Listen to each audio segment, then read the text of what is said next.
अरुण कृष्ण जी, कोई लड़ना नहीं चाहता। एमएच खान साहब ने भी कहा कि हिंदू मुस्लिम लड़ना नहीं चाहते। ये हिंदुओं की तरफ से भी आवाज आती है कि हम लड़ना नहीं चाहते। फिर ये कौन लड़ा रहा है? आखिर ये किसकी साजिश है? क्या आपको भी राकेश त्रिपाठी जी की बात सही लगती है कि ये विपक्षी पार्टियां करवा रही हैं बाकायदा क्योंकि उनको अपनी राजनीतिक स्वार्थ सिद्धि करनी है, या फिर इसके पीछे वजह कोई और है? कुछ लोग इसे अंतर्राष्ट्रीय साजिश भी बताते हैं। तारिक खान ने अभी बहुत सारी बातें करी, लेकिन एक बार भी उन लोगों को कंडेम नहीं किया जो लोग कहते हैं कि हम हाथ काट देंगे और बाकायदा जुलूसों अभी कर देंगे, मेरा भरोसा है। नहीं, आप वो तो बाद में कर देंगे। मैं आपको नहीं, वो तो बात की बात है। उन्होंने स्वाभाविक रूप से खुद नहीं किया, आपने किया।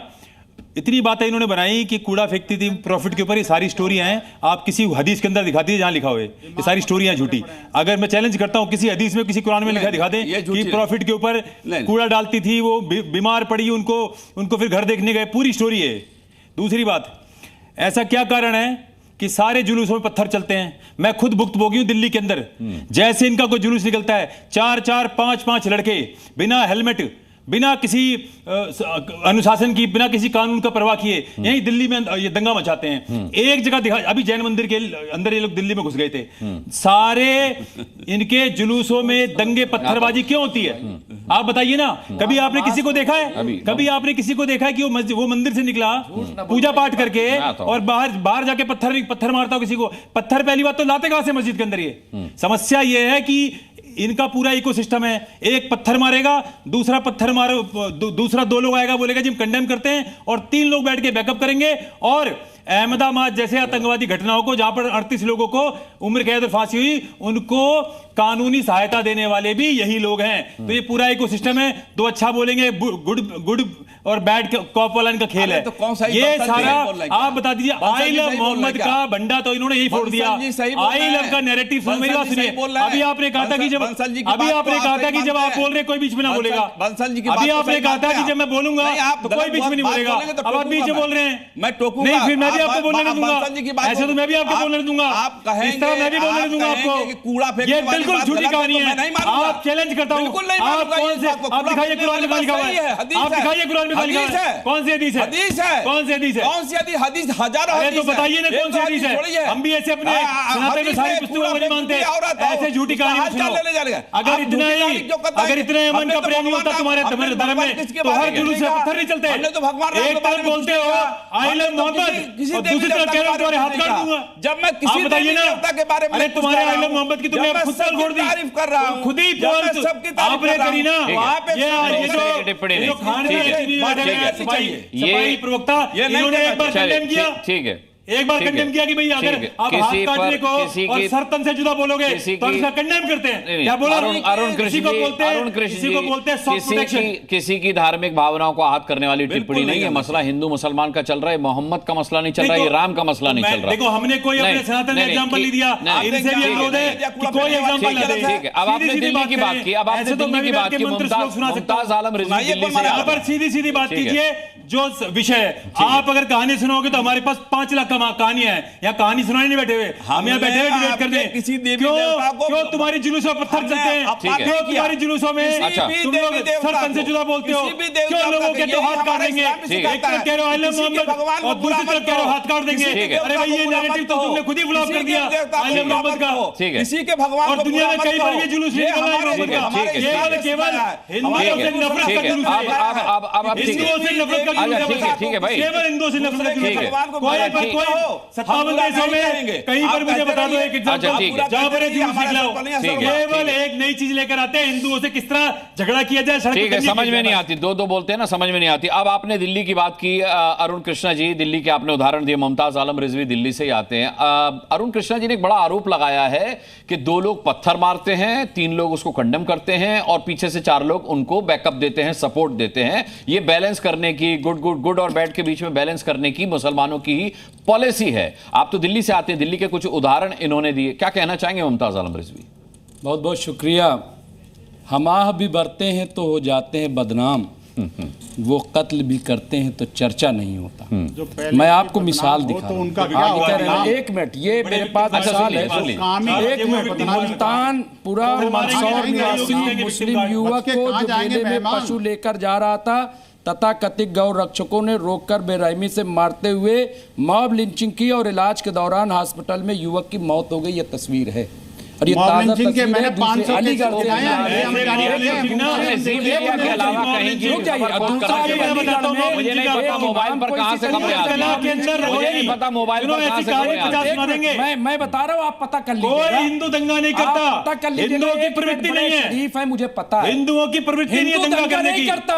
आप लोग दंगा करते हो, अभी तुम लोग दंगा करते हो। मैं दूसरी आप लोग दंगा करते हो। अच्छा एक मिनट अरुण जी, एक मिनट मुमताज आलम रिजवी,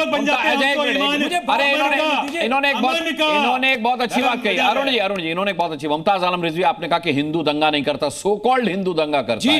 ये जो मुसलमान हाथ काटने की धमकी दे रहे हैं, ये जो सिर्फ तन से जुदा की बात कर रहे हैं, ये सो कॉल्ड मुसलमान है। बिल्कुल सो कॉल्ड है, क्योंकि इस्लाम में नफरत की, इस्लाम में इंतशार की कोई जगह नहीं है। जो ये करता है, ये गुड कॉप बैड जो ये करता है, कहते हैं गुड कॉप वो बैड जो है नहीं। अभी फतेहपुर में हिंदुओं का घर है। कितने आप दंगे 40,000 मस्जिदों की लिस्ट लेके केवल हिंदू लड़के रात को वहां से 40,000 मस्जिदों को खोदेंगे। खुद गए अभी। ये कौन लोग हैं? पंचायत हुई है, क्या चाहते हैं? ऊंट कला के अंदर मस्जिदें खोदोगे? मुसलमानों ने 15 मुसलमान मिलके ये हमने की बात है क्या? नहीं, 40,000 की मस्जिदें लिस्ट लेके कौन घूम रहा है? खुद भुगतोगी है। मस्जिदों ये को सारी बेकार की बातें हैं। हम जो है सारी मस्जिदों में ये सिखाया जाता है। हम जो है एक मिनट हम जो है काशी 40,000 कौन लोग हैं? ये गुड कॉप कोड बैड कौन लोग हैं ये? होगा।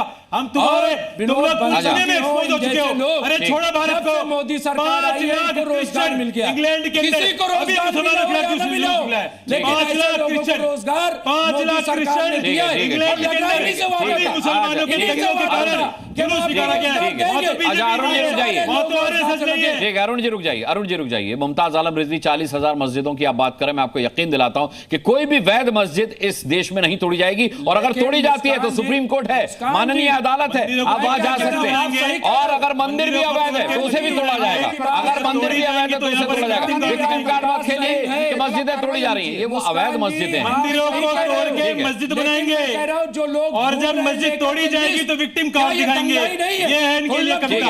ठीक है, राकेश त्रिपाठी, राकेश उपाध्याय जी, राकेश उपाध्याय, अच्छा रुक जाइए,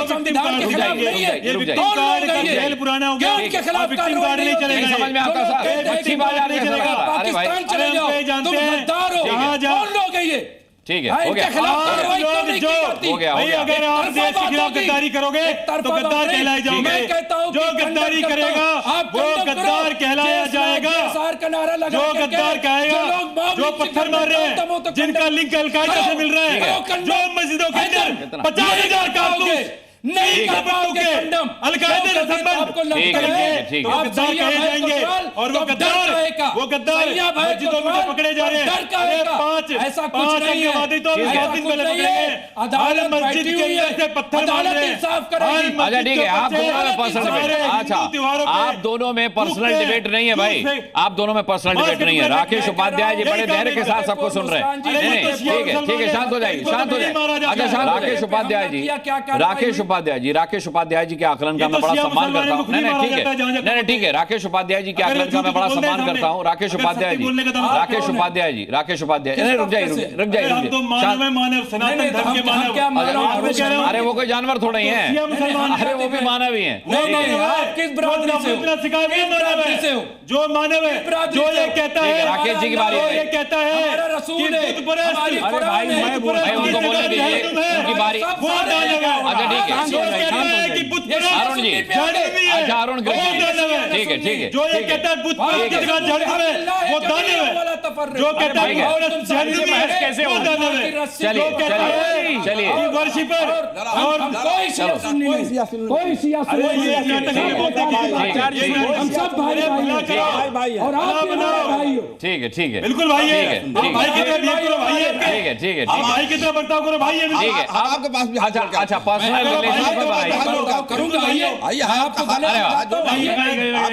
आपको आपको नमस्कार करता हूं। मेरा उपवास है, आप नमाज खाते हो, लेकिन मांस नहीं खाता, मैं मांस नहीं खाता, ठीक है, मैं मांस नहीं खाता। अगर आप भाई बोलोगे तो भाई बोलूंगा। आपका सम्मान। अच्छा ठीक है, तो भाई हो। आ जाइए, सब भाई हैं, सब भाई, सनातन धर्म में सब भाई। बोला जाए, राकेश आप लोग भाई घटना लगू चुप के साम। ठीक है।